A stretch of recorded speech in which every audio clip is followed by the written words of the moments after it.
நீங்க இந்த அளவுக்கு இந்த சமூகம் வாழ்ந்துட்டு இருக்காங்க, இவங்களோட அவங்க லிங்க் ஆயிடக்கூடாது அப்படிங்கிறதுக்காக தான் இந்த இந்தி எதிர்ப்பு கூட இருக்குமோங்கிறது நாங்க சந்தேகப்படுறோம். ஏன்னா என்னுடைய சொந்தக்காரன், என்னுடைய முப்பாட்டன்லாம் அண்ணன் தம்பிலாம் நார்த் இந்தியாவில் பிசி பட்டியலில் இருக்கும்போது எங்களை எஸ்சி பட்டியலில் அடைக்கக்கூடிய காரணம் என்ன? அப்படியே நீ எஸ்சி பட்டியல் வச்சதாலும் எனக்கு இந்தி கத்துக்கூடாதுன்னு சொல்ல வர, ஏன் எதனால சொல்ல வர? அப்ப என்ன ஹிந்தி கத்துக்கூடாதுன்னு சொல்லி நீ மட்டும் ஏன் கத்துக்கிற?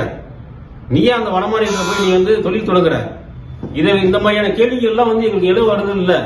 அப்படிங்கிற பட்சத்துல எங்களுடைய பிரதான அந்த கோரிக்கையான அந்த பட்டியல் வெளியேற்றத்தை ஏன் உன்னால கொடுக்க முடியல?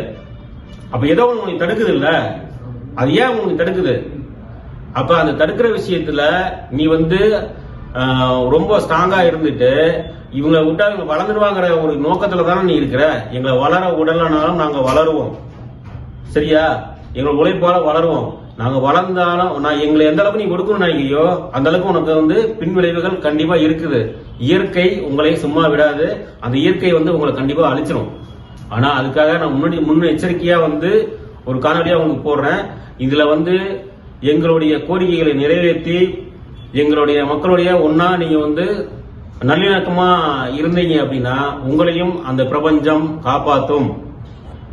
இல்லைன்னா அந்த பிரபஞ்சம் ஒரு அளவுக்கு மேல யாரையும் விட்டு வைக்காது. இயற்கையின் வழியில உங்களை கண்டிப்பா அழிச்சிடும். கண்டிப்பா. நன்றி, வணக்கம்.